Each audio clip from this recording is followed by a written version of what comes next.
PKPA yang ada di rumah yang mengikuti PKPA secara online, juga rekan-rekan yang ada di studio Magendra. Senang sekali saya dengan Tita malam ini kembali dipercaya untuk menjadi moderator untuk mata ajar kali ini mengenai hukum acara peradilan niaga 2. Dan saya juga merasa terhormat sekali karena mendampingi ibu di sebelah saya yang cantik ini, ya. Beliau adalah Ibu Dr. Niwayan Umi Martina SHMH. Ya, beliau adalah advokat dan kurator pada law firm Arjaya Umi Martina and Partners. Ya, beliau adalah kurator pertama di Bali. Beliau menempuh S1, S2 dan S3-nya di Fakultas Hukum Universitas Udayana. Jadi beliau sangat mencintai Fakultas Udayana ya Bu ya. Beliau aktif sebagai pembicara seminar nasional dan internasional, pengurus DPN Peradisai, pengurus IKAPI, Ikatan Kurator dan Pengurus Indonesia. Beliau juga adalah pengurus DPC Peradi Sai dan Pasar, pengurus DPP AAI, Asosiasi Advokat Indonesia, juga pembimbing Udayana Moot Court Community dan dosen praktisi di Fakultas Hukum Universitas Udayana sejak tahun 2012. Beliau juga adalah ketua dari program PKPA ini dan juga sekaligus pengajar PKPA Peradisai dan pengajar di SP Par Badung, Bali. Jadi ada banyak hal yang bisa nanti Anda pelajari dari pengalaman langsung Ibu Umi, ya, terutama akan sangat bermanfaat sekali bagi Anda yang ingin mengkhususkan nanti diri untuk mempelajari atau membidangi peradilan niaga. Tanpa mengambil banyak waktu, kami persilakan Ibu Umi untuk memulai pemaparan materinya. Silakan. Baik, terima kasih moderator. Om Swastiastu.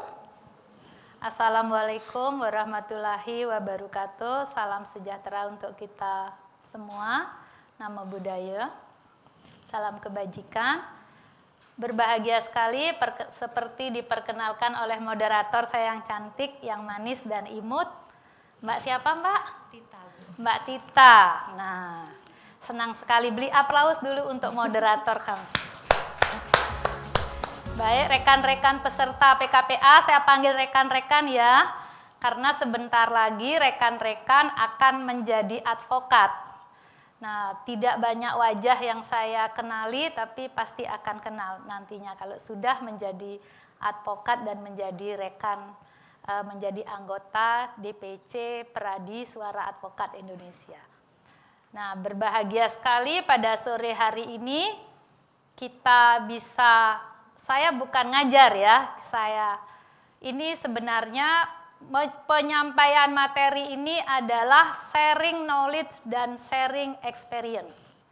Nah, seperti itu. Jadi agar saya bisa berinteraksi dengan lebih santai dengan rekan-rekan semua, saya akan sambil berdiri. Seperti tadi diperkenalkan, saya sudah jadi kurator, saya ikut kursus kurator, pendidikan khusus kurator di Jakarta itu kalau tidak salah Februari 2005, dari 2005. Nah, jadi pada saat itu belum banyak kurator dan sampai sekarang pun tidak begitu banyak ada kurator di Bali. Nah, seperti itu. Kita sekarang, jadi kita batasi dulu framework kita agar kita mengerti, agar tahu tujuannya. Hukum Acara Pengadilan Niaga 2, itu judul mata ajarnya. Artinya mata ajar ini adalah pada saat rekan-rekan kursus PKPA, itu rekan-rekan lebih banyak belajar hukum acara. Itu pokoknya sekali, bagaimana mempersiapkan rekan-rekan untuk menjadi advokat. Nah, untuk menjadi advokat karena Undang-Undang Advokat, Undang-Undang Nomor 18 2003 itu mensyaratkan untuk menjadi advokat itu harus S1, tamat S1 hukum. Yang kedua mengikuti kursus PKPA. Yang ketiga mengikuti kursus PKPA dan lulus. Setelah itu mengikuti ujian profesi advokat, UPA.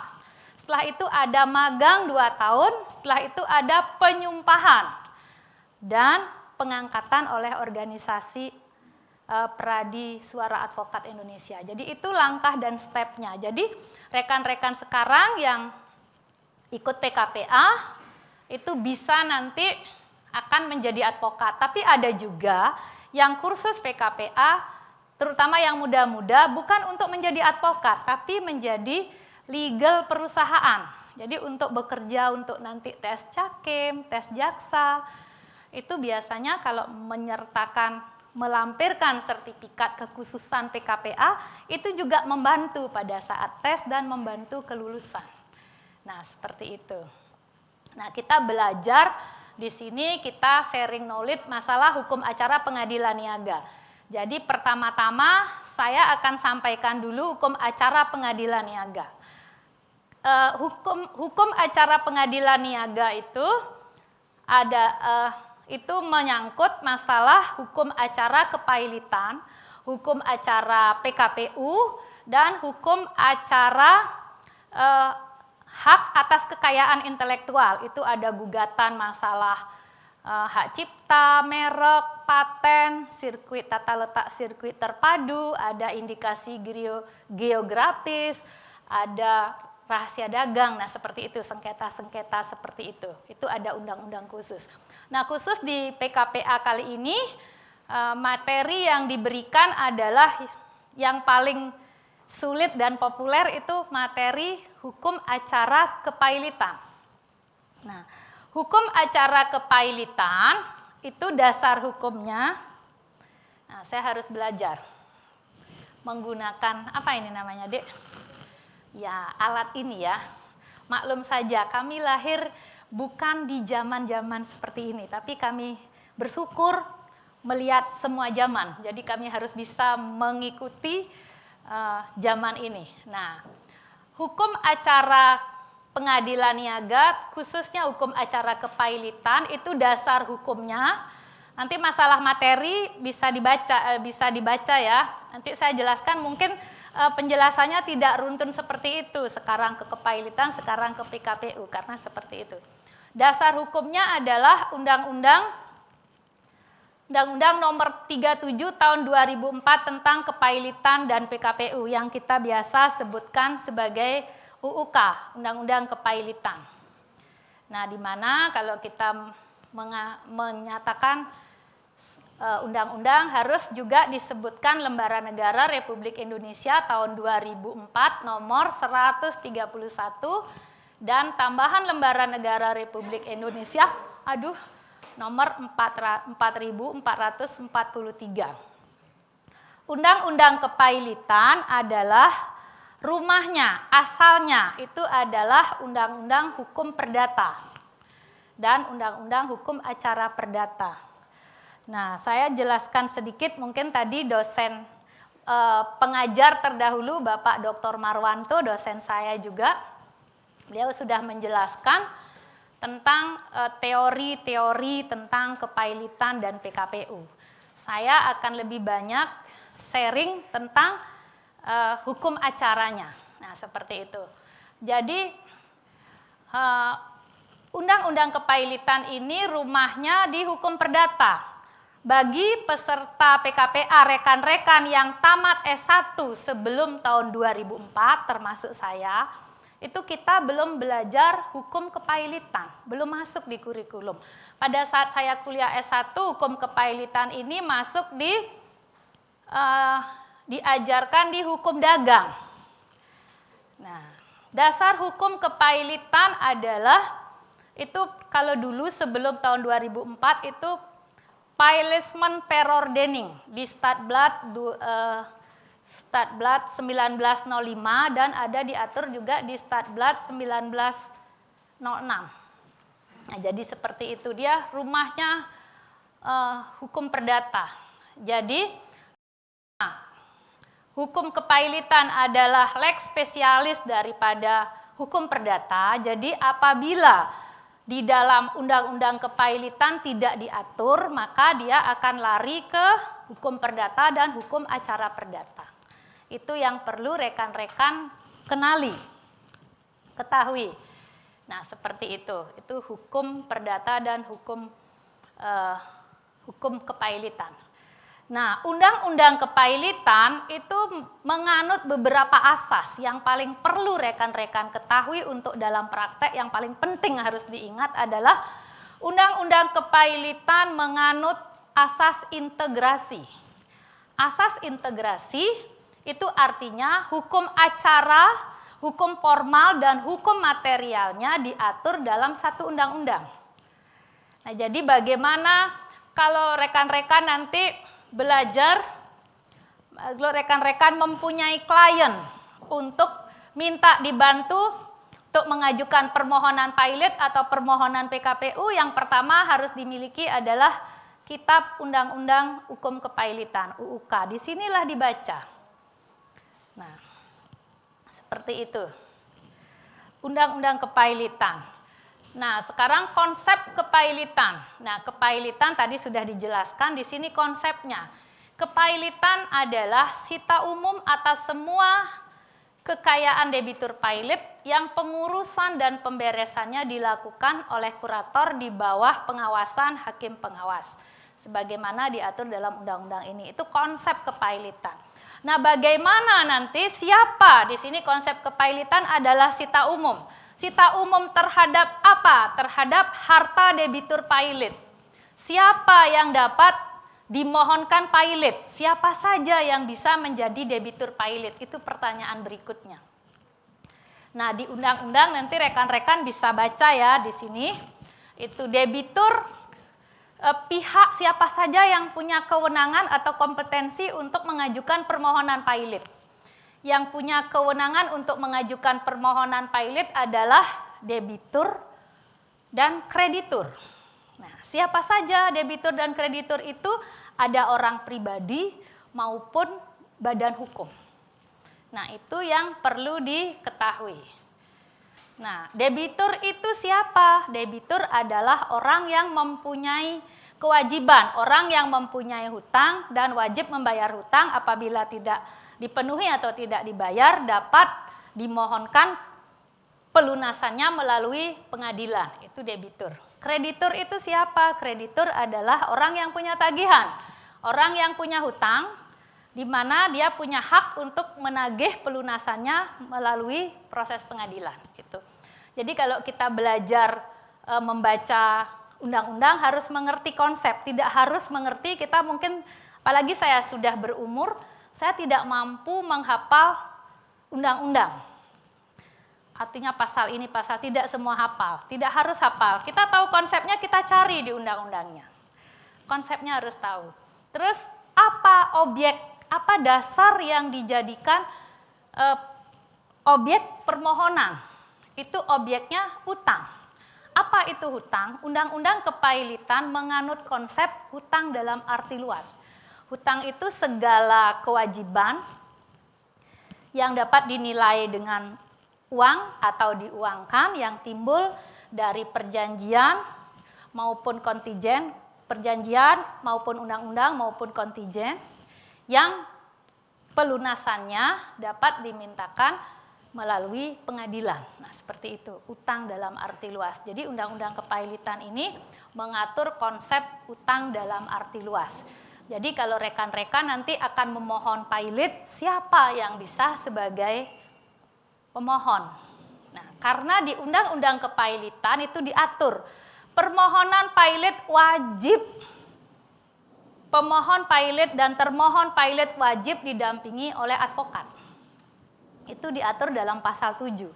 Jadi undang-undang advokat inilah, undang-undang kepailitan inilah yang mewajibkan beracara di pengadilan niaga wajib diwakili, didampingi oleh advokat. Nah, itu kalau beracara di pengadilan negeri, di hukum acara perdata biasa, tidak wajib. Artinya para pihak, klien bisa datang sendiri ke PTSP namanya sekarang ya, ke depan itu bisa konsultasi, bisa dibantu untuk mengajukan gugatan ataupun permohonan. Itu kalau di pengadilan negeri. Tapi kalau di pengadilan niaga, itu pasal 7 sudah jelas sekali. Nah, kemana kita mengajukan permohonan pilot? Permohonan pilot diajukan kepada ketua pengadilan niaga. Nah, perlu juga rekan-rekan ketahui di Indonesia pengadilan niaga itu ada di mana? Di Indonesia pengadilan niaga ada di 5 kota. Di mana pengadilan niaga pertama itu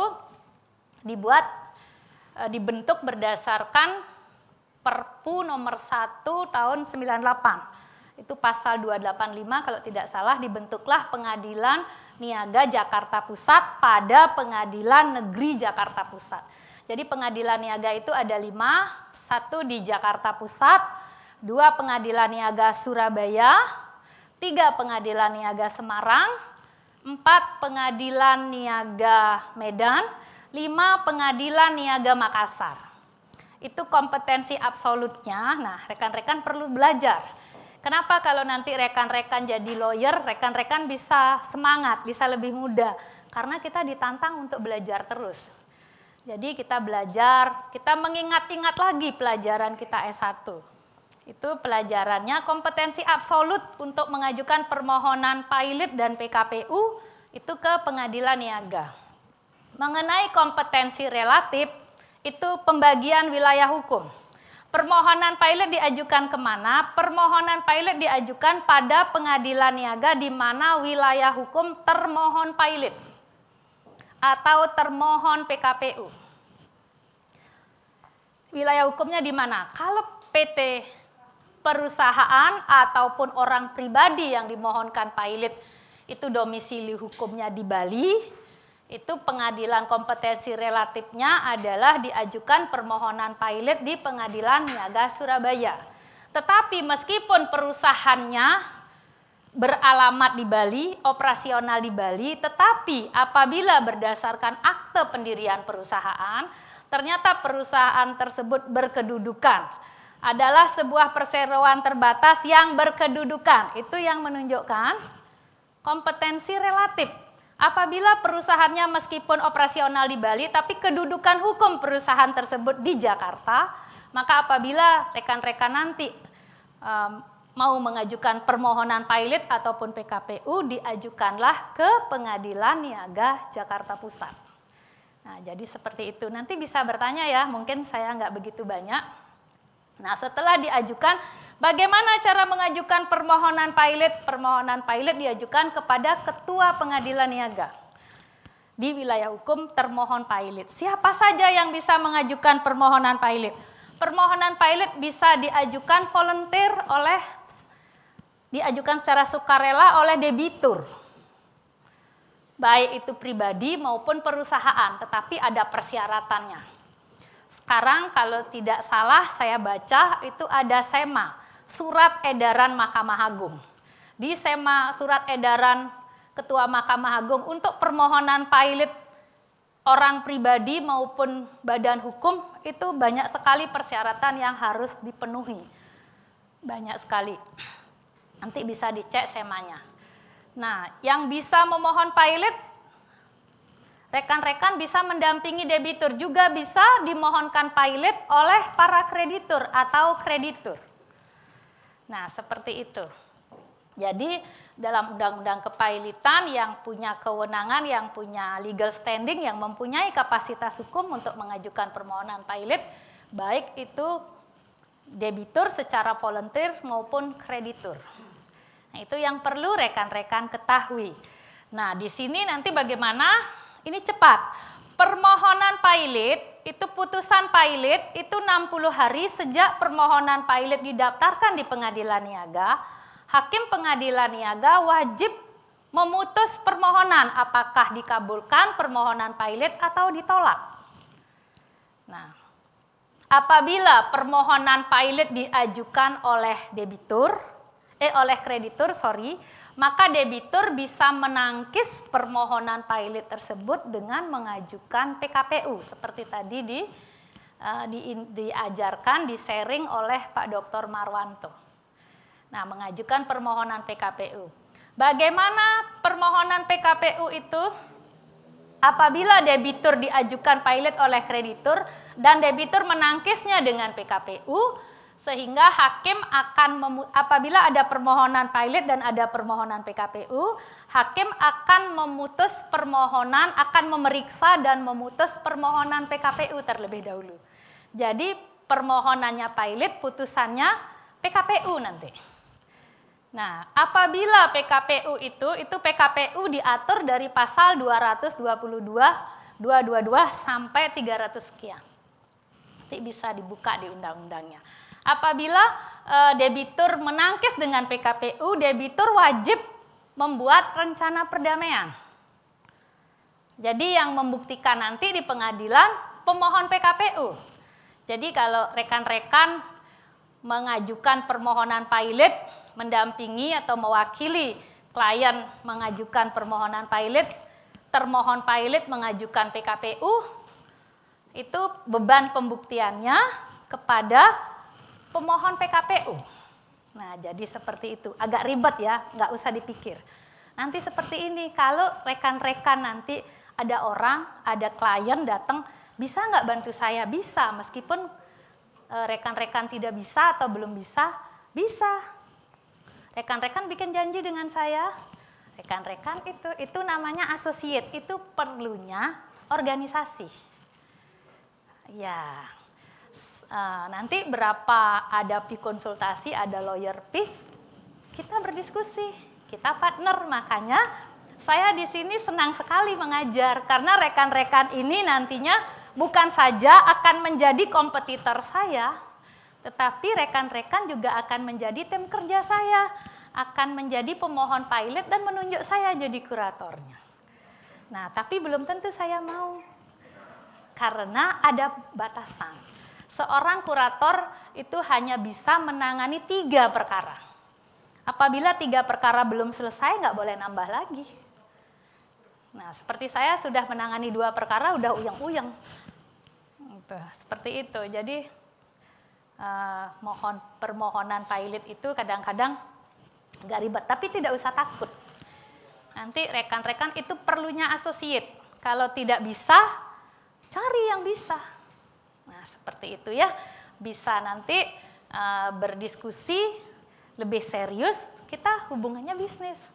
Nah, senang sekali nanti kita bisa, teman-teman bisa punya seperti ini. Bisa punya network yang banyak ya, nah seperti itu. Tapi kita bukan ujug-ujug mempilotkan orang, kita berikan advice terbaik, kepilotan itu terakhir. Nah, karena apa? Karena dalam kepailitan itu beberapa asas yang lain juga yang perlu rekan-rekan kenali dan ingat camkan bahwa undang-undang kepailitan juga menganut asas kelangsungan usaha. Tadi juga diinformasikan oleh Pak Dr. Marwanto, itu pasal 104 UUK. Jadi meskipun perusahaan tersebut diputus pilot oleh pengadilan niaga, perusahaan tersebut dapat tetap operasional. Itu namanya going concern sepanjang perusahaan tersebut masih berpotensi, masih potensial. Itu kurator yang itu. Itu rekan-rekan tidak usah berpikir yang itu. Rekan-rekan hanya berpikir bagaimana saya dapat klien, saya bisa bantu mohon pilot. Kalau klien kita dimohonkan pilot, kita advice untuk mengajukan PKPU. Nah, jadi seperti itu. Jadi permohonan pilot itu 60 hari sudah harus diputus kalau dia permohonannya pilot. Tapi kalau debitur mengajukan PKPU, itu dalam jangka waktu 3 hari sudah harus diputus oleh hakim. Dikabulkan wajib dikabulkan PKPU-nya. Apabila kreditur yang memohonkan debitur PKPU itu dalam jangka waktu 20 hari wajib dikabulkan. Nah, itu undang-undang kepailitan. Setelah debitur diputus pilot, apabila tadi dia dimohonkan pilot, dia tidak mohon PKPU, yang diperiksa permohonan pilotnya. Setelah maksimal 60 hari, hakim wajib memutus. Nah, apabila debitur sudah diputus pilot, maka ada akibat hukum kepailitan. Akibat hukum kepailitan adalah kepailitan meliputi seluruh harta kekayaan debitur pada saat putusan pernyataan pilot diucapkan, serta segala sesuatu yang menjadi aset dari segala sesuatu yang diperoleh selama kepailitan. Nah, jadi akibat hukum kepailitan itu pasal 24. Debitur demi hukum kehilangan haknya untuk menguasai dan mengurus kekayaannya, yang termasuk dalam harta Pilate. Sejak tanggal putusan pernyataan Pilate diucapkan, di mana pengurusan dan pemberesan harta Pilate dilakukan oleh kurator yang diawasi oleh hakim pengawas. Itu kalau Pilate. Tapi apabila rekan-rekan mengajukan permohonan Pilate dan debitur menangkis dengan PKPU, maka nanti ditunjuklah, diangkatlah, bukan kurator namanya. Dalam PKPU namanya pengurus. Nah, pengurus itu bekerja sama duit tunggal istilahnya dengan debitur. Termohon PKPU mengurus harta debitur. Jadi bersama-sama tanda tangan, ganti spesimen tanda tangan, itu bersama-sama. Nah, seperti itu. Itu membuat rencana perdamaian. Nah, seperti itu. Nah, itu apabila rekan-rekan nanti mengajukan permohonan Pilate. Tadi kan sudah diinformasikan syarat seseorang ataupun badan hukum yang bisa dimohonkan Pilate adalah debitur yang mempunyai 2 atau lebih kreditur yang tidak membayar lunas sedikitnya satu utang yang telah jatuh tempo dan dapat ditagih. Ya, dinyatakan Pilate dengan putusan pengadilan baik atas permohonannya sendiri maupun atas permohonan satu atau lebih dari para krediturnya. Nah, itu pasal 2 ayat 1. Tetapi jangan lupa ada pasal 8 ayat 4. Permohonan Pilate harus terbukti sumir, sederhana. Apabila permohonannya tidak terbukti sumir atau sederhana, maka majelis hakim tidak yakin bahkan bisa dapat untuk menolak permohonan Pilate. Nah, seperti itu. Nah, setelah nanti rekan-rekan ini pasal 7 ayat 1. Setelah nanti permohonan Pilate dikabulkan, ini pasal 8 ayat 4. Nah, pasal 8 ayat 5, putusan pengadilan atas permohonan Pilate harus diucapkan paling lambat 60 hari setelah tanggal permohonan pernyataan Pilate didaftarkan. Jadi kalau rekan-rekan beracara di pengadilan niaga, sekarang tanda tangan kuasa, 60 hari sudah fee-nya bisa cair. Nah, itu kalau di pengadilan niaga, dan pengadilan niaga itu tidak ada di Denpasar. Sehingga kalau rekan-rekan nanti beracara ke pengadilan niaga, kadang ke Semarang, kadang ke Jakarta, kadang ke Surabaya, seperti itu rekan-rekan. Nah, di sana. Jadi di sana rekan-rekan bersidang. Nah, beda antara advokat dengan profesi yang lainnya ya. Kita advokat ini apabila rekan-rekan nanti sudah diangkat menjadi advokat, wilayah kerja kita, wilayah hukum kita bisa beracara di seluruh Indonesia. Dan bahkan apabila kita ikut asosiasi yang International Bar Association, itu kita bisa beracara di seluruh dunia. Peradi Suara Advokat Indonesia dan AAI, Asosiasi Advokat Indonesia, itu ikut members dari International Bar. Jadi kalau rekan-rekan menjadi advokat, bergabung di organisasi Peradi Suara Advokat Indonesia, apabila punya klien nanti di Singapura, di Amerika, yang penting bisa beracara dan diberi kuasa, itu kita bisa beracara di sana. Nah, itu kelebihan kita menjadi advokat. Kenapa saya mencintai sekali profesi advokat ini?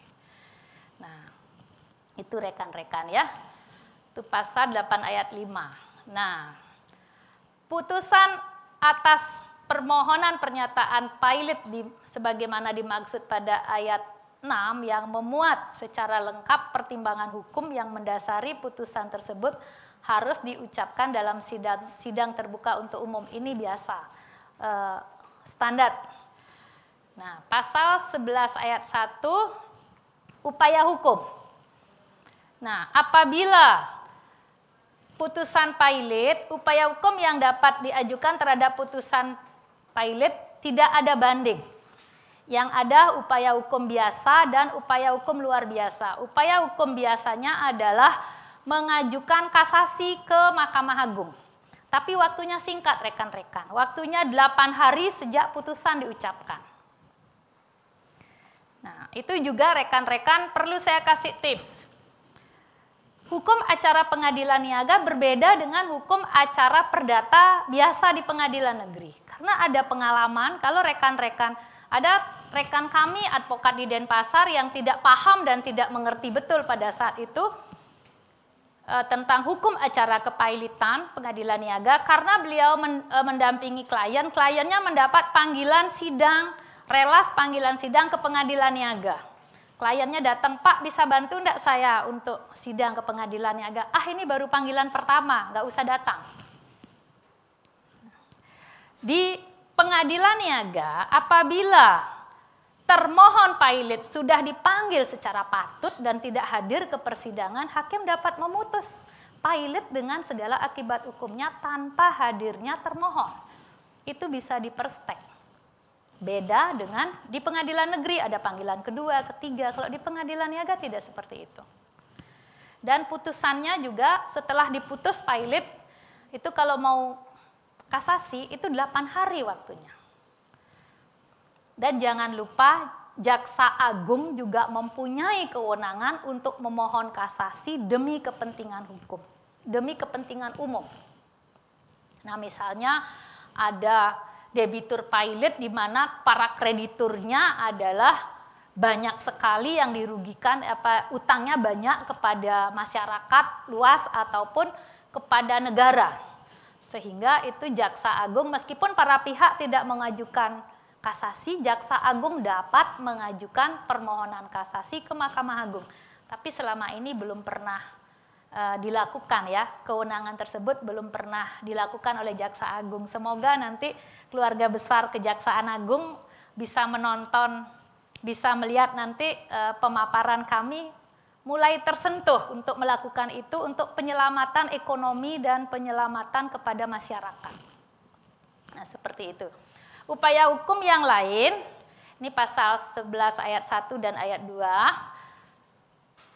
Ini permohonan kasasi 8 hari. Biasanya kalau ujian upah itu kelihatan Pak, kapan, berapa lama jangka waktu untuk mengajukan permohonan kasasi terhadap putusan pengadilan niaga. Kita kadang-kadang menjawabnya 14 hari, padahal 8 hari. Nah itu biasanya keluar di ujian upah. Nah karena saya ketua panitia, rekan-rekan nanti bisa berdiskusi. Diingatkan saya ya untuk waktunya ya, biar bisa diskusi lebih banyak. Nah seperti itu.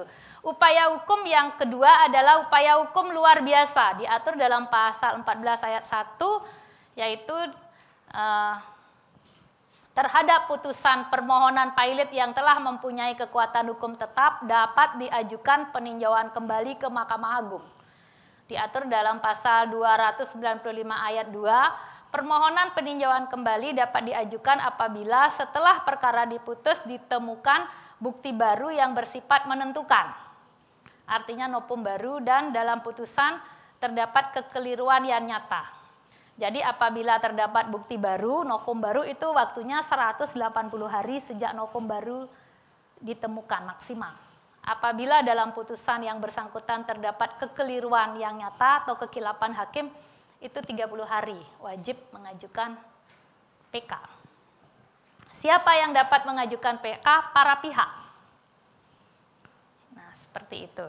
Nah, itu yang perlu rekan-rekan ketahui. Ada 180 hari, 296 ayat 1, ada 30 hari, 296 ayat 2. Nah, kenapa, Dek? Jangka waktu sudah. Dilanjutkan lagi, sayang. Nah, nanti bisa bertanya ya, kita bisa tanya jawab. Nah, tetapi dalam mengajukan permohonan pilot kan ada pengecualian.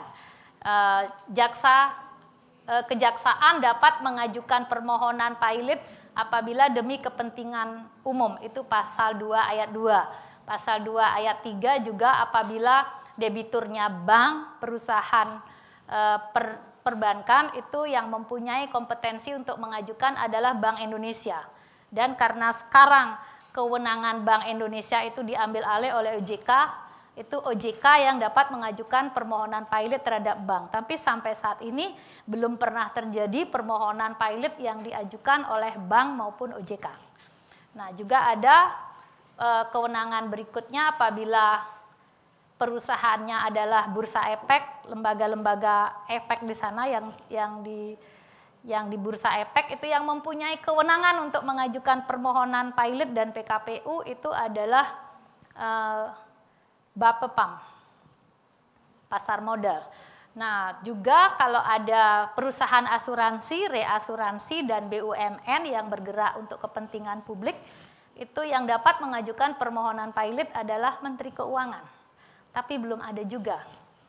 Sekarang kepailitan yang banyak terjadi yang diajukan volunteer, perseorangan maupun perusahaan.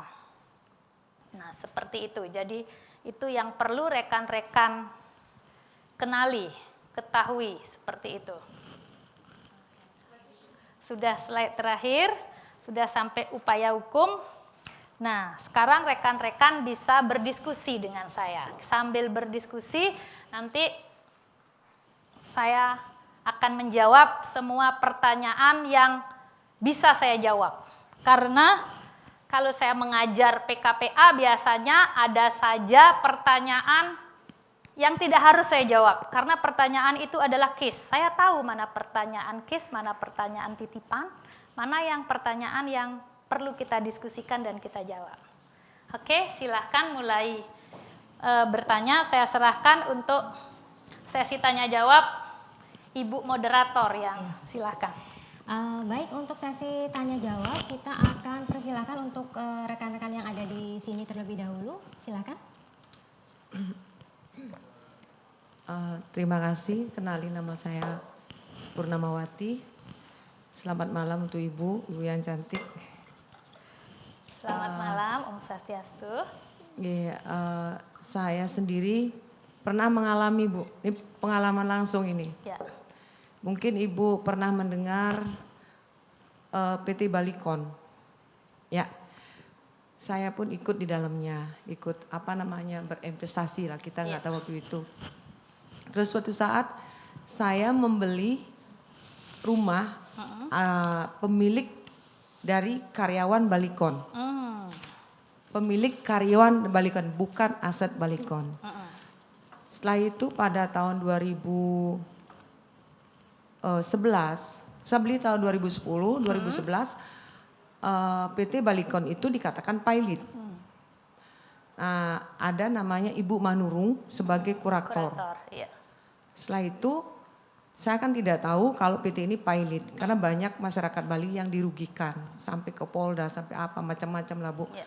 Akhirnya aset saya itu disita sebagai aset Balikon. Yeah. Setahu saya aset PT yang asetnya itu bergerak atau tidak bergerak pasti atas nama PT, bukan atas nama pribadi atau perseorangan. Yeah. Nah, ini dari pengurus organ PT itu adalah sudah ditahan ya karena melakukan penipuan. Yeah. Nah, setelah itu aset saya terus dikejar oleh kurator bahwa ini adalah aset PT. Akhirnya dalam persidangan itu sampai persidangan pengadilan negeri terakhir sampai Mahkamah Agung, keputusannya ingkrah bahwa fotokopi SAM atas nama Purnamawati dikembalikan kepada pemilik. Nah itu pada 2013 sudah inkrah. Pada tahun 2000 kalau nggak salah 2019 dituntut lagi aset saya. Nah sekarang 2021 dituntut lagi oleh kurator. Nah mohon petunjuk gimanakah sikap saya seperti ini. Karena polisi juga bingung dari pihak polisi gitu. Terus terang kebetulan aset saya memang saya sengaja tak pasang HT, Bu, di bank agar tidak bisa digugat. Kalau di bank sudah lolos legalnya berarti aset itu tidak bermasalah. Nah sampai detik ini pun kurator itu Ibu Manuri itu mengejar aset saya. Saya tidak paham, mau petunjuk suatu saat saya dipanggil lagi, ketemu lagi dengan beliaunya agar saya bisa jawab, Bu. Terima kasih. Oke. Senang sekali, bagus sekali pertanyaannya. Saya akan menjelaskan tentang harta pilot. Nah, dari pertanyaan itu case, tapi saya tidak boleh ungkap di sini semua ya. Nanti bisa diskusi khusus dengan saya biar rekan saya kurator Ibu Manurung tidak marah kepada saya. Dan asosiasi kurator juga tidak marah kepada saya. Jangan-jangan Manurung ini ya pasti rekan kami ya, karena ada 3 asosiasi organisasi kurator di Indonesia. Nah, saya jelaskan harta pilot. Tadi kan sudah dijelaskan ada mengenai presentasi. oh iya, sorry. Presentasi saya ada di sana dijelaskan tentang kepailitan. Pasal berapa itu ya tentang harta pilot? Pasal 21. Coba dicari adik-adik. Nah, kepailitan itu terhadap semua harta debitur pilot. Apabila debitur pilotnya adalah PT, itu hartanya tentunya harta PT. Karena kurator setelah ditunjuk jadi kurator, 2 hari setelah ditunjuk menjadi kurator, ini nggak perlu dipikir karena ini pekerjaan kurator. Tapi ibu-ibu perlu tahu karena ada pertanyaan. 2 hari setelah kurator itu diangkat oleh pengadilan, kurator akan mengambil putusan dan membuat harta pilot, daftar harta pilot yang disetujui oleh hakim pengawas. Nah, karena kepailitan itu terhadap semua harta debitur pilot, baik yang ada maupun akan ada, terhadap semua hartanya, baik barang tetap, barang bergerak, barang tidak bergerak, barang berwujud, barang tidak berwujud. Nah, jadi seperti itu. Sehingga apabila harta ibu kurator itu tujuannya adalah, kalau saya jadi kurator juga sama seperti itu. Tujuannya adalah mengamankan pasal 21, Dek. Pasal 21. Ya, kekayaan debitur. Semua harta kekayaan debitur yang ada maupun yang akan ada sejak kepailitan. Yang ada maupun yang diperoleh selama masa kepailitan. Jadi sebagai kurator biasanya kurator itu akan berusaha mengamankan semua harta debitur pilot demi untuk pemberesan. Karena kita perlu tahu di sini, kepailitan itu filosofisnya adalah penyelesaian hutang piutang. Kurator itu tengah-tengah dia tidak memihak kepada debitur maupun kepada kreditur. Kurator itu mengamankan, melindungi debitur dan kreditur sama-sama. Seperti itu, sehingga kalau harta ibu dimasukkan ke dalam budel pilot, itu sudah benar sekali ibu mengajukan gugatan untuk mohon keluar dari budel pilot tersebut. Tapi apabila gugatan yang ibu ajukan di pengadilan negeri, itu ini juga ya Bu ya, karena kalau sengketa tentang kepailitan itu namanya GLL, gugatan lain-lain itu biasanya diajukan di pengadilan niaga. Nah, seperti itu. Karena ibu mengajukan ke pengadilan negeri, bisa saja kurator akan menggugat lagi ibu ke pengadilan niaga di GLL, di gugatan lain-lain, seperti itu. Saya itu beli rumah itu. Saya beli rumah itu dari staf. Ya. Staf PT Balikon. Tapi ibu beli dari PT Balikon atau staf Balikon? Staf. Artinya dia bukan harta yang ibu beli, bukan ibu terserah belinya kepada siapa, yang ibu beli harta pilot atau bukan? Bukan. Ya, pada saat ibu beli mungkin belum termasuk harta pilot. Kita waktu itu belum tahu PT itu pilot. Ya, kata beli ya beli gitu di hadapan notaris semuanya ada kelar. Seperti itu. Itu. Tapi sekarang saya begini, biar ibu nggak itu saya udah ngerti. Sekarang begini, kalau datang nanti kurator, atau ibu dilaporkan di Polda Bali, ibu bisa berkonsultasi khusus karena tidak etis kita bahas di sini ya. Nanti kuratornya bisa marah dan itu harus ada konsultasi itu mahal ilmunya Bu. Nah, karena ibu peserta PKPA, ibu bisa berdiskusi khusus dengan saya nanti. Akhirnya saya diem aja Bu, polisi panggil silakan silahkan tunjukin aja Mahkamah Agungnya. Ini loh putusan Mahkamah Agung udah ingkrang, apa salah saya gitu loh. Kalau ibu sudah punya itu, minimal ibu sudah punya pengaman. Nah, untuk step berikutnya itu serahkan kepada ahlinya. Ibu nanti bisa konsultasi kepada kami. Ayo silahkan, saya ingin pertanyaan yang di luar studio. Tadi mohon diinikan. Jangan terlalu lama yang di sini, nanti kita konsultasi khusus. Saya berikan kesempatan. Oke, Silakan. Selanjutnya saya akan membacakan pertanyaan dari rekan yang ada di rumah. Dari rekan Pipin Haryanto, kurator mengurus dan membereskan harta debitur pilot di bawah pengawasan hakim pengawas sesuai dengan undang-undang. Tapi bagaimana dengan tenaga kerjanya yang ditinggalkan oleh perusahaan yang pilot? Apa saja yang diatur di dalam undang-undang? Ya, ini pertanyaan bagus rekan-rekan. Nah, di dalam kepailitan itu saya terima kasih kepada rekan Pipin Haryanto peserta PKPA. Kita beri aplaus dulu rekan Pipin. Pertanyaannya, kurator mengurus dan membereskan harta debitur pilot di bawah pengawasan hakim pengawas sesuai dengan undang-undang. Benar rekan, itu tadi sudah ada pasalnya. Tetapi bagaimana dengan tenaga kerja yang ditinggalkan oleh perusahaan yang pilot? Apa saja yang diatur dalam undang-undang?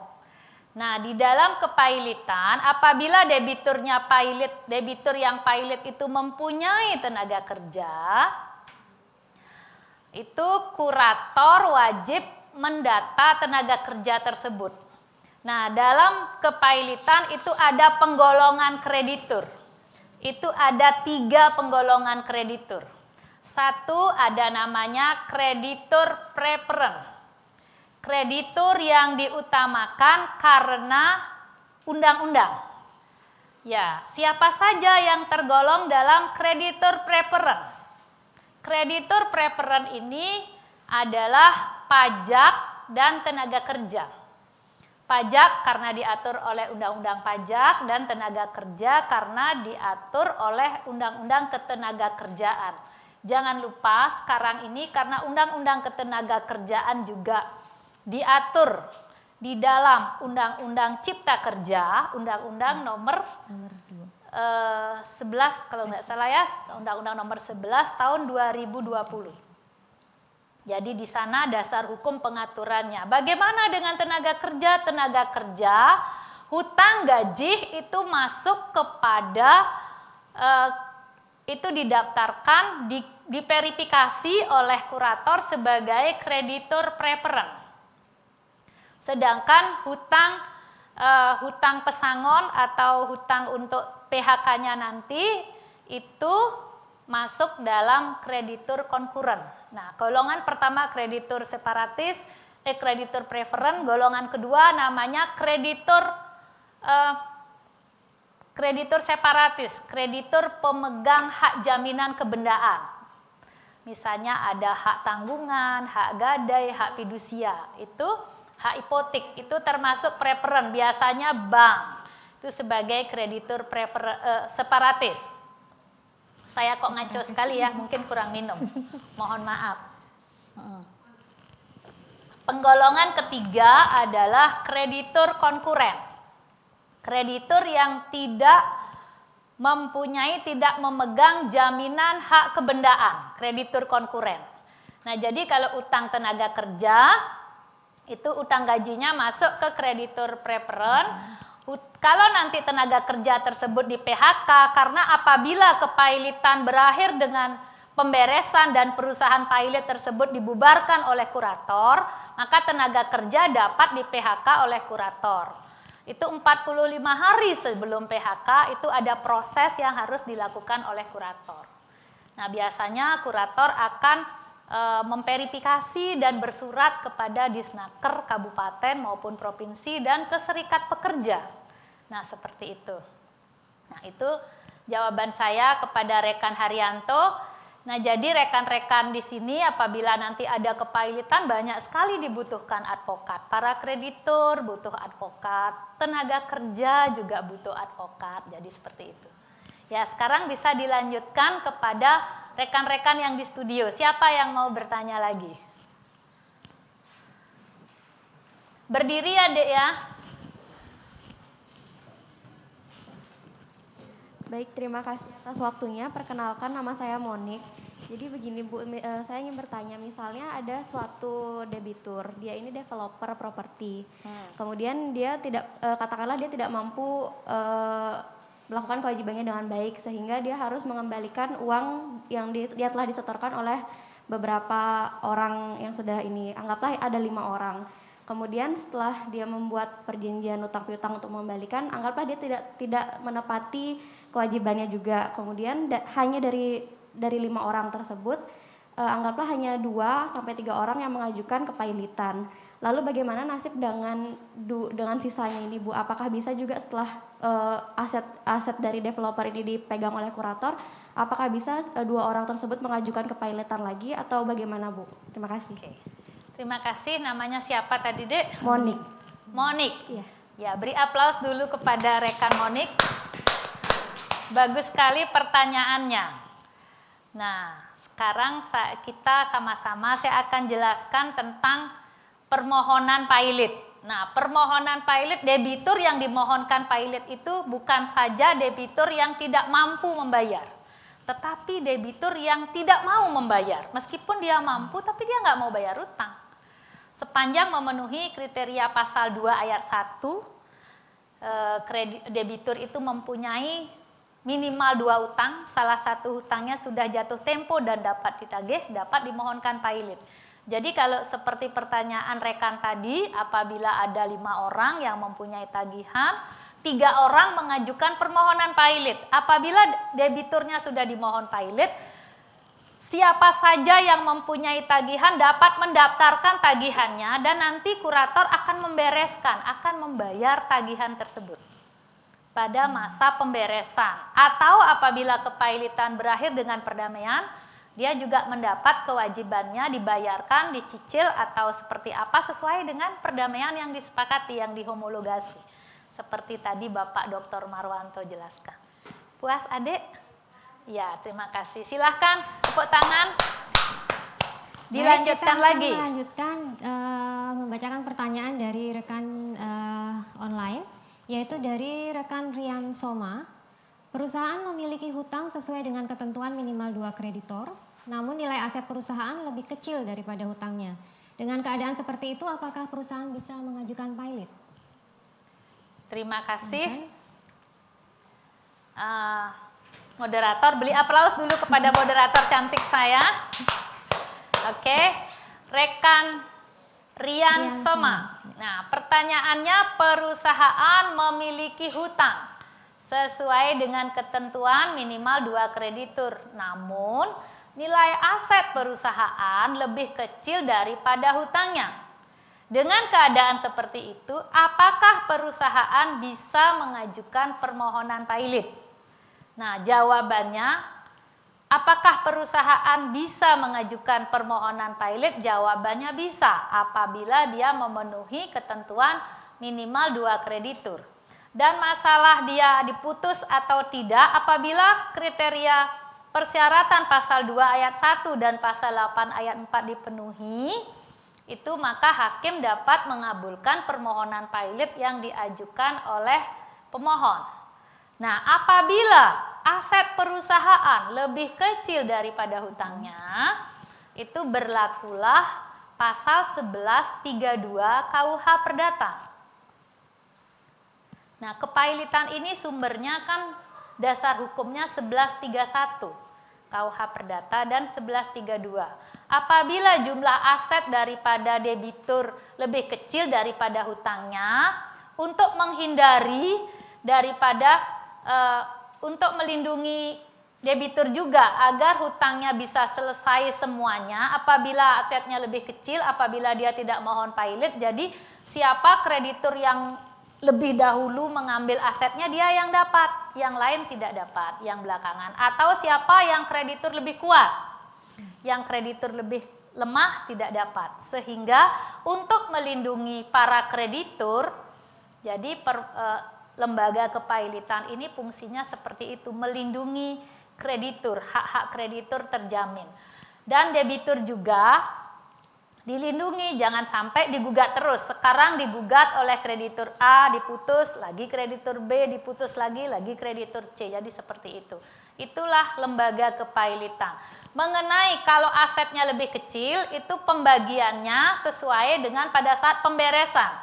Jadi pada saat pemberesan, jadi hutang tagihan para kreditur dalam kepailitan sulit sekali bisa dibayar penuh atau dengan angka penuh. Nah, karena pada saat pemberesan itu ada beberapa apa istilahnya ya, dalam pemberesan itu ada dalam pemberesan kurator dalam membereskan harta debitur pailit ada beberapa tahap. Yang pertama dibayar adalah biaya kepailitan. Yang kedua fee kurator diambil dulu, jangan sampai kuratornya kerja capek-capek, fee-nya nggak dibayar. Jadi kalau nanti ada debiturnya pailit punya tagihan 100 belum tentu bisa dibayar penuh. Nah seperti itu. Nanti pembayarannya proporsional. Jadi proporsional 11:32. Itu jawabannya kepada rekan Somya. Ayo dilanjutkan lagi kepada rekan-rekan yang di studio. Jadi ada prioritasnya gitu ya. Ada prioritas pada ya. saat pembayaran. Baik, ada lagi rekan di studio, silakan. Silakan berdiri Bapak. Terima kasih. Selamat malam Ibu Dokter. Pertanyaan saya agak sedikit teoritis, tapi mudah-mudahan ini bisa sesuai dengan konteksnya. Oke, silakan. Tadi disampaikan soal upaya hukum. Iya. Itu ada upaya hukum yang saya lebih tekankan itu soal upaya hukum biasa. Ya. Kasasi ke Mahkamah iya, Agung dalam langsung waktu ke 8 hari. Mahkamah Agung. Nah, pertanyaan saya, apakah kasasi di Mahkamah Agung itu masih dalam konteks judex juris atau masih judex faksi seperti dalam acara peradilan pada umumnya, peradilan perdata atau pidana? Terima kasih. Oke, bagus sekali pertanyaannya. Beri aplaus kepada rekan. Siapa rekan, Adik? John. Oke, senang sekali mendapat pertanyaan dari rekan John. Kita sudah tahu, kita sudah belajar hukum acara perdata ya. Nah, apabila di pengadilan tingkat pertama, di pengadilan negeri ataupun di pengadilan niaga, itu pemeriksaan tingkat pertama itu iudek iuris. Apabila sudah namanya upaya hukum ke Mahkamah Agung itu yang di pengadilan negeri tadi iudek paksi. Apabila ke Mahkamah Agung itu iudek iuris, itu akan diperiksa hukumnya. Apakah hakim sudah menerapkan hukum acara perdata, hukum acara kepailitan dengan benar? Apakah ada kekilapan hakim ataukah ada hakim salah menerapkan hukum? Itu intinya Adik. Jadi harus dipahami dan dimengerti. Oke, beri aplaus kepada. Sudah puas dengan jawabannya? Oke, silakan Ibu moderator. Oke, kita lanjut lagi dengan peserta yang ada di rumah dari rekan Putu Karina Sari Dewi. Mohon izin bertanya, Ibu, jika putusan pailit dibatalkan di tingkat kasasi atau PK, bagaimana akibat hukum terhadap aset-aset yang dalam masa pemberesan oleh kurator? Oke, ini bagus sekali pertanyaannya ya. Terima kasih, beri aplaus dulu kepada rekan Putu Karina Sari Dewi.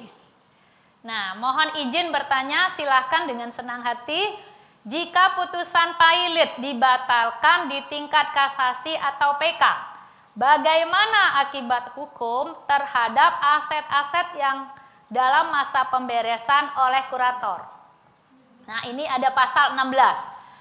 Semua apabila putusan pailit dibatalkan di tingkat kasasi atau PK, kepailitan berakhir. Tetapi segala tindakan hukum yang dilakukan oleh kurator dalam pemberesan aset-aset itu tetap sah. Karena berdasarkan pasal 16 UUK, di sana semua tindakan hukum yang dilakukan oleh kurator sah karena untuk membayar hutang. Jadi sepanjang kurator melakukan pemberesan, selama kurator melakukan pengurusan dan pemberesan sesuai dengan undang-undang, itu tidak ada masalah. Semua tindakan hukum kurator tetap sah. Jadi apabila kuratornya sudah menjual semua aset dan sudah membereskan dan sudah membagi kepada para kreditur, sedangkan kepailitannya dinyatakan dibatalkan dan dengan putusan kasasi atau PK, itu tindakan kurator tetap sah. Itu jawaban saya. Dan kuratornya yang pasti tetap dibayar, Bu ya? Ya tetap, Seperti itu, karena kurator kan bekerja. Nah, seperti itu adik-adik. Baik, Silakan Bapak yang di dari studio, sekarang. silakan Bapak. Baik, terima kasih Ibu Dokter atas kesempatan yang diberikan kepada saya. Perkenalkan, nama saya Agung, Bu. Ya. Begini Ibu, kurator itu kan manusia juga. Ya. Apakah semua kurator itu dapat melaksanakan tugas dan tanggung jawabnya dengan baik di dalam mengamankan aset-aset pilot tersebut? Nah, dalam hal ini saya tanya kepada Ibu, siapa yang punya hak untuk melaporkan atau mengadukan kurator yang melakukan tugas yang tidak baik, atau anggap saja kurator itu nakal, tanda petik nakal. Demikian, mohon petunjuk. Terima kasih Bapak. Terima kasih. Seharusnya pertanyaan saya ini sebagai kurator saya nggak boleh jawab, karena nanti saya dimarahin sama rekan saya 3 organisasi, bukan 1 organisasi. Ya, kita tahu setiap organisasi itu ada undang-undang dan ada kode etik. Di setiap organisasi, di setiap profesi ada good cop dan bad cop. Seperti itu. Nah, sepanjang kurator melakukan tindakan pengurusan dan pemberesan sesuai dengan undang-undang dan kode etik, itu kurator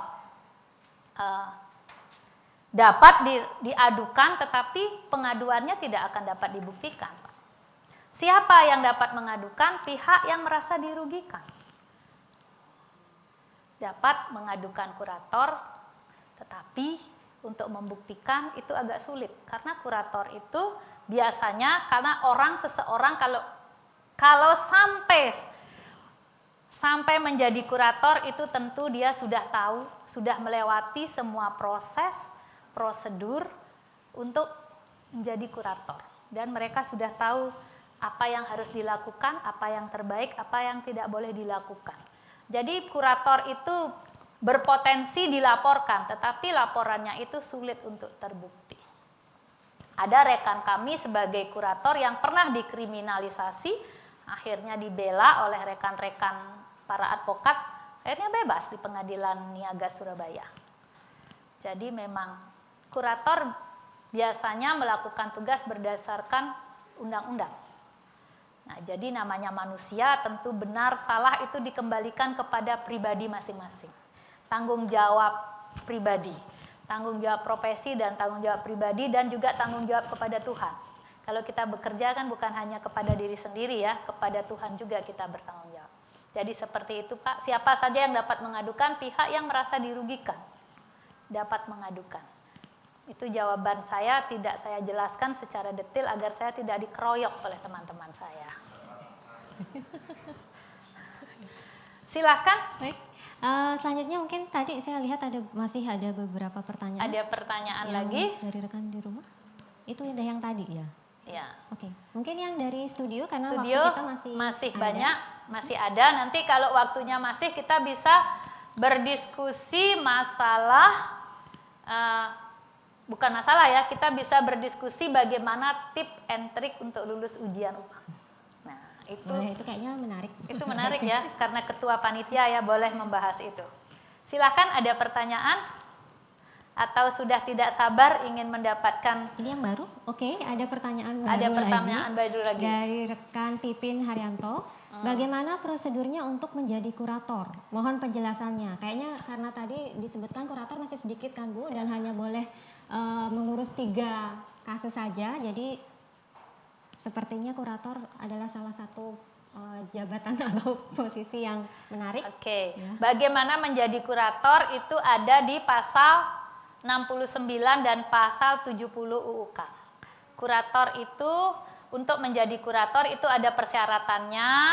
Dia kalau sekarang ini yang bisa menjadi kurator itu minimal advokat atau akuntan. Sekarang mungkin akuntan sudah tidak lagi ya, karena advokat. Setelah dia advokat, dia bisa menjadi kurator, itu mengikuti pendidikan khusus. Mengikuti pendidikan khusus seperti PKPA ini, setelah lulus itu ada tes tulis, ada tes wawancara. Setelah itu didaftarkan di Kementerian Hukum dan HAM Republik Indonesia. Jadi seperti itu prosedurnya. Ya, untuk rekan Pipin mungkin tertarik menjadi kurator, sudah dijelaskan tadi prosedurnya seperti itu. Ya, Baik, itu tadi dari rumah. Mungkin ada yang muncul lagi pertanyaan dari rekan di mungkin studio. ada yang mau ngobrol lagi? Masih waktu kita Masih ada, Ibu. masih ada. Oke, kita diskusi ya. Kita diskusi sekarang mengenai bagaimana nanti caranya rekan-rekan ikut ujian UPA, sekali ujian langsung lulus. Iya, senang itu. Wah, senang sekali ya, bersyukur sekali rekan-rekan ikut PKPA kerjasama Peradi Suara Advokat Indonesia dan Fakultas Hukum Universitas Udayana. Ini adalah angkatan ke-6. Nah, angkatan terdahulu itu potensi kelulusannya tinggi. Yang tidak lulus itu karena memang betul-betul tidak kompetensi atau tidak hadir atau memang tidak ikut pada saat ujian. Nah, seperti itu. Nah, untuk nanti mengikuti ujian setelah lulus PKPA itu nanti akan ada tryout. Tryoutnya itu yang dibahas adalah soal-soal ujian. Soal ujian itu dibagi dua, ada soal essay dan multiple choice. Nah, multiple choice itu biasanya hukum acara yang dipertanyakan. Yang hukum acara, hukum pidana biasanya. Yang lebih banyak bobotnya biasanya hukum pidana, hukum acara pidana. Nah, rekan-rekan harus mengerti mulai sekarang ini.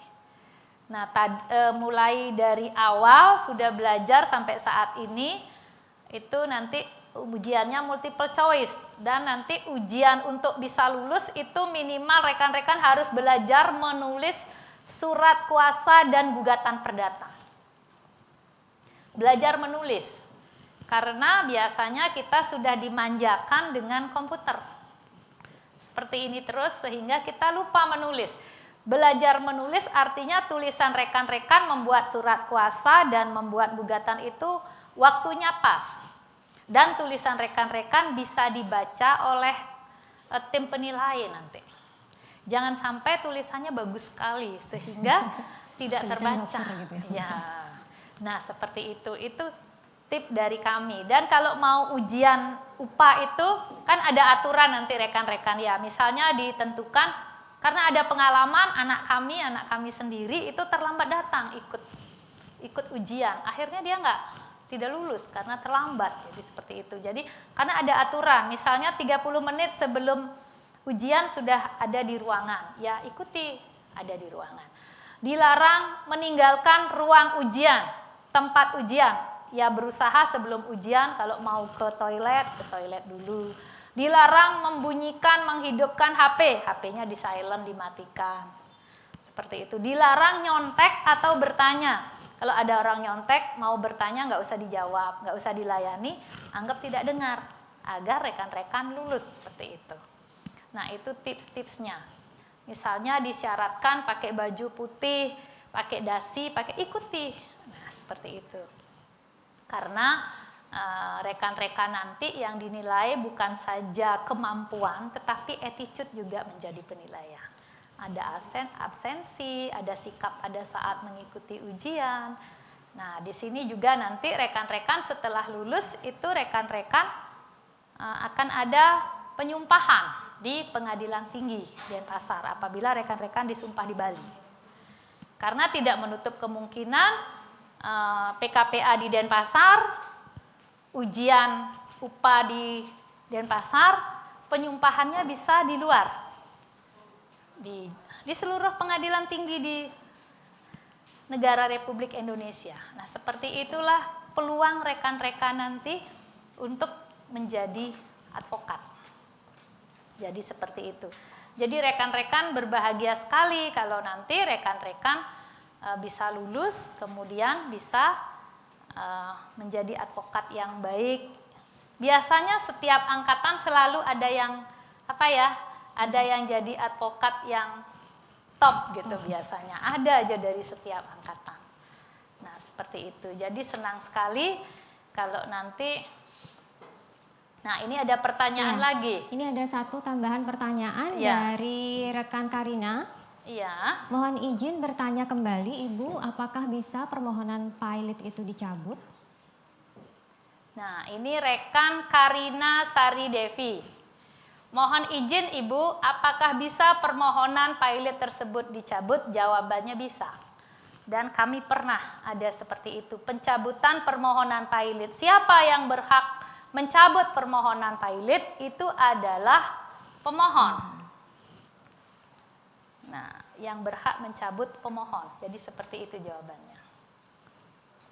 Baik, Saudara Karina sudah mendapatkan jawabannya. Ada mungkin yang mau bertanya lagi, mungkin masih lanjut tentang peradilan niaga atau pilot, atau mungkin dari trik tips yang disampaikan Ibu Umi tadi. Mungkin ada yang mau bertanya juga, silakan.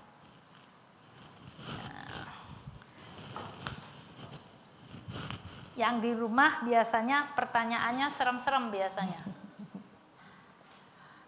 Yang di studio, ayo bertanya tentang pengadilan niaga, apa saja? Nah, nanti rekan-rekan kalau sudah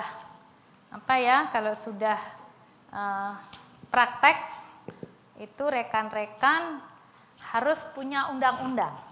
Nah, advokat itu bekerja berdasarkan surat kuasa dan alat bukti. Itu juga perlu dipahami. Jadi bagaimana cara membuat surat kuasa untuk beracara di pengadilan niaga, itu ada format khusus. Nah, seperti itu rekan-rekan. Jadi pengadilan niaga itu khusus dia. Format surat kuasanya juga khusus, kita perlu ikuti aturannya. Jadi seperti itu. Nanti bagaimana cara mengajukan permohonan pilot, bagaimana cara mengajukan PKPU, itu bisa dibaca undang-undangnya, nanti pasti bisa. Kalau masih ragu, bisa konsultasi ke saya. Nah, Ingat fee-nya. iya. Rekan-rekan ingat. Nah, ada pertanyaan? Oke. Selamat malam Bu Umi. Ya, silakan. Ya, saya mau tanya, perkenalkan nama saya Adi. Iya, silahkan berdiri Bapak biar dilihat sama kamera. Kebetulan di depan masih dilihat ya. Iya. Kalau kita lihat dari bab 1 pasal 1 angka 1, kepilotan adalah sita umum atas semua kekayaan debitur pilot yang pengurusannya pembebasannya dilakukan oleh kurator. Nah, pertanyaan saya begini. Misalnya ini debitur, contoh tadi seperti Ibu tadi, misalnya PT Balikon, atas semua aset-asetnya disita kan, dan pengurusannya oleh kurator. Nah, ketika aset itu tidak lebih kecil ketimbang hutangnya, itu kan bakal tidak mencukupi yang pertama itu. Nah, tadi penjelasan dari Pak Marwanto bahwa selama itu misalnya PT itu masih berjalan, karena ini masih dalam bentuk badan hukum, dia masih asalnya beroperasi lagi, punya aset lagi, itu bisa disita kembali.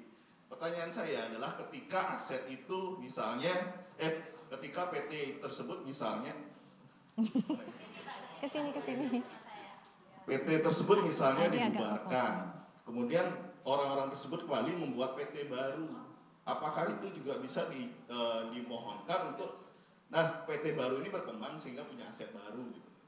Nah, apakah bisa dimohonkan pilot terhadap misalnya PT baru ini gitu, padahal sebenarnya pemiliknya sama gitu misalnya, seperti itu. Seperti itu Bu, pertanyaan saya. Bagus sekali pertanyaannya, beri aplaus dulu kepada rekan kita ini. Begini, kalau tidak salah tangkap terhadap pertanyaan rekan tadi, itu apabila PT dimohonkan pilot yang asetnya lebih kecil dari jumlah hutangnya. Apabila PT itu dimohonkan pilot dan asetnya lebih kecil dari jumlah hutangnya, apabila kepilotan itu berakhir dengan pemberesan dan pembubaran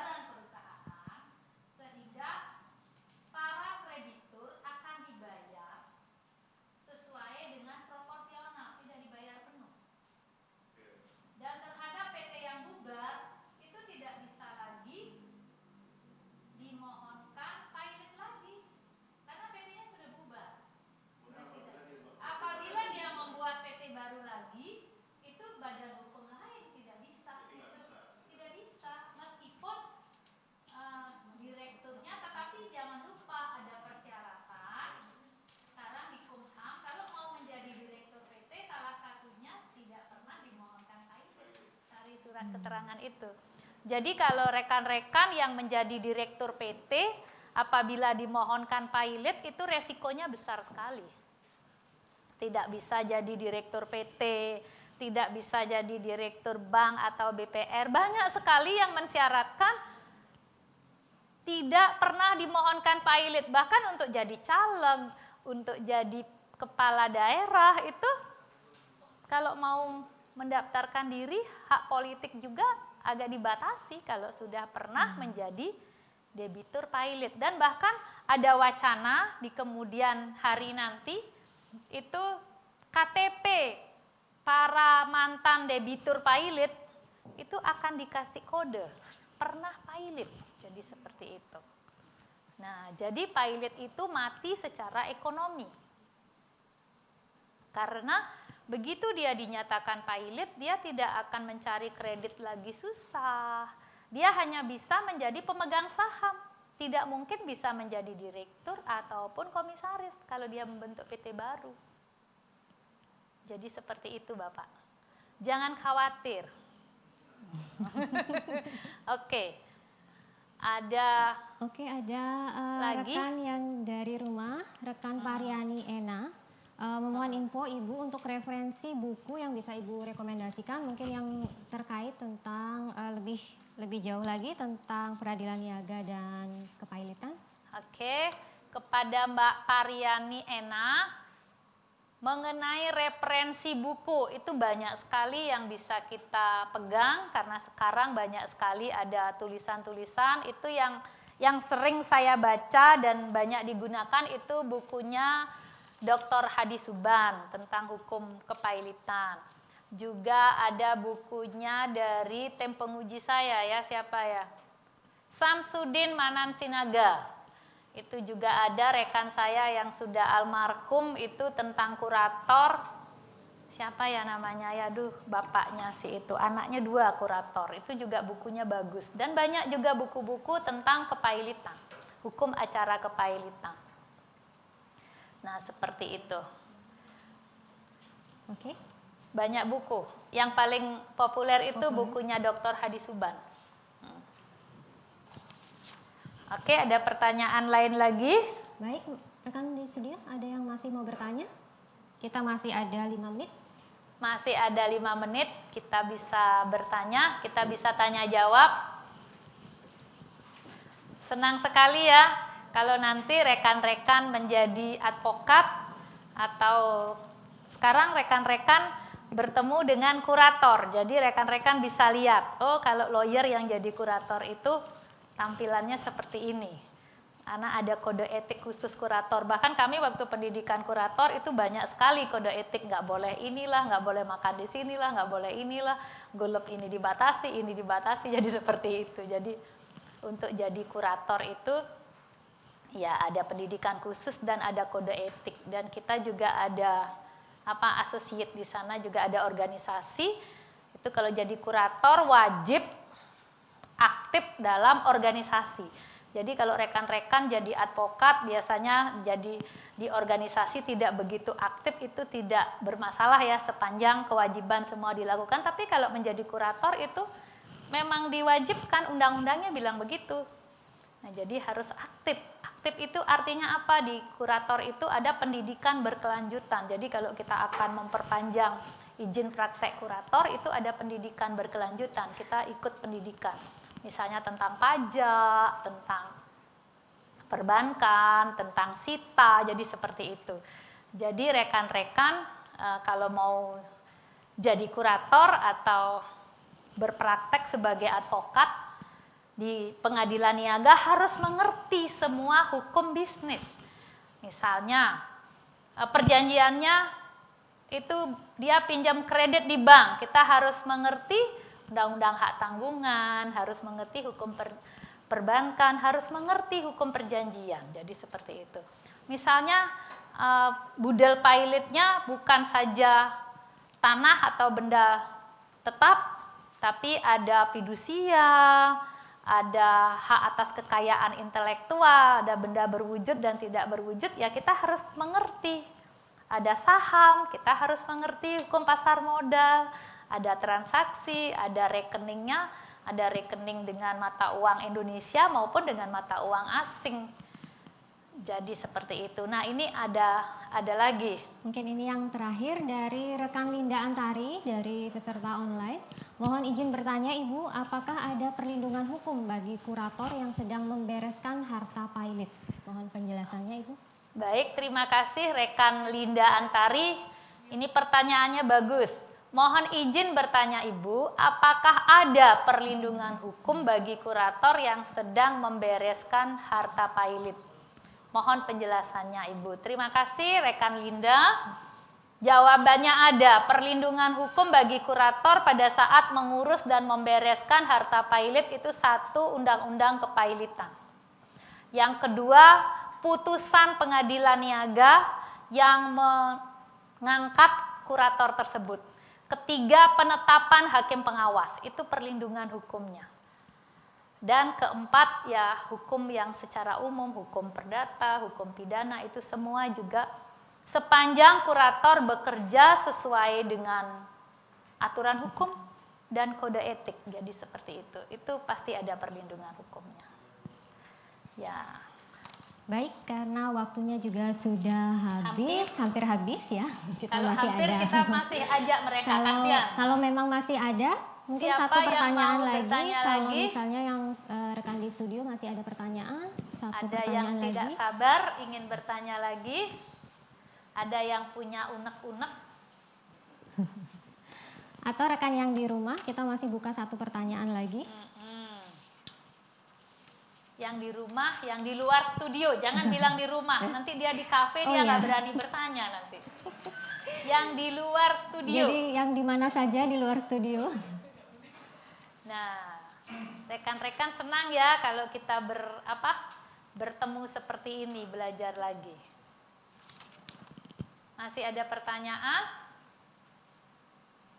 Ya, ini ada lagi muncul ini lagi. bukan. Oh, ini sudah yang tadi.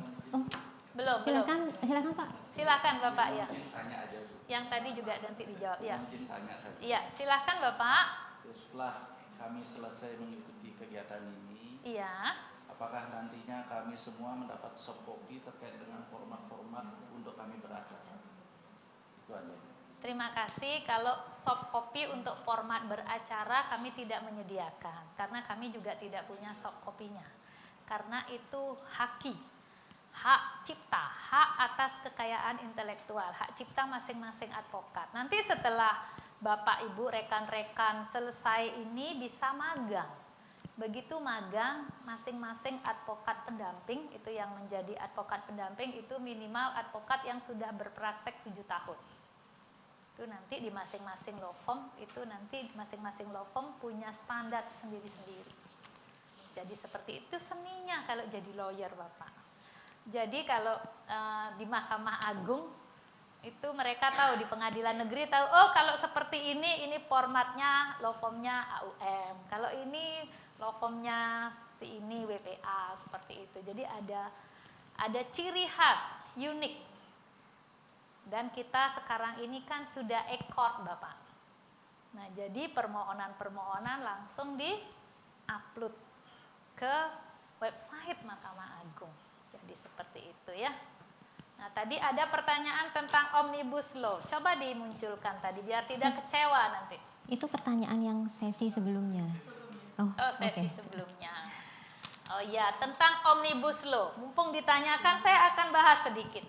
Omnibus Law itu kan Undang-Undang Cipta Kerja, Undang-Undang Nomor 11 Tahun 2020. Dalam Undang-Undang Omnibus Law, Undang-Undang Kepailitan tidak termasuk undang-undang yang dibahas, dimasukkan ataupun dirubah dengan Undang-Undang Cipta Kerja tersebut. Nah itu, Undang-Undang Kepailitan ini unik. Tetapi jangan salah, Undang-Undang PT itu termasuk juga di Undang-Undang Cipta Kerja tadi. Undang-Undang Ketenagakerjaan juga dirubah atau dibahas dalam Undang-Undang Omnibus Law. Jadi tidak bisa kalau kita berpraktek di pengadilan niaga itu tidak bisa hanya hukum kepailitan saja, tetapi semua hukum, semua bidang hukum yang terkait dengan kepailitan tersebut. Misalnya ada tenaga kerja, kita harus mengerti undang-undang ketenaga kerjaan. Di Omnibus Law juga dibahas di sana. Misalnya yang pilot itu bank atau punya hutang kredit dengan bank, kita harus mengerti hukum perbankan, undang-undang hak tanggungan, undang-undang Bank Indonesia, undang-undang yang berkaitan dengan perbankan dan aturan yang di bawahnya, aturan pelaksanaan di bawahnya. Misalnya aset debitur pilot ada saham, kita harus mengerti pasar modal. Nah, seperti itu. Ada polis asuransi, ada klaim asuransi. Nah, ini sudah ada kode-kode. Saya bacakan kodenya. Moderator boleh bantu untuk foto bersama peserta online, dilanjutkan dengan peserta yang ada di studio. Nah, moderator berarti saya harus duduk ya. Iya. Nah, inilah saya diatur oleh moderator, harus tunduk dengan moderator ini. Oke, tadi dengan dibahasnya Omnibus Law juga menutup pembahasan kita dengan bincang-bincang dengan Ibu Umi, ya. Mungkin pesan yang bisa diambil dari Ibu Umi tadi, mau apapun profesi Anda nantinya, mau kurator, mau advokat gitu, kita tidak boleh berhenti belajar, ya, harus selalu mengikuti perkembangan yang ada karena hukum itu selalu berkembang, ya Ibu ya.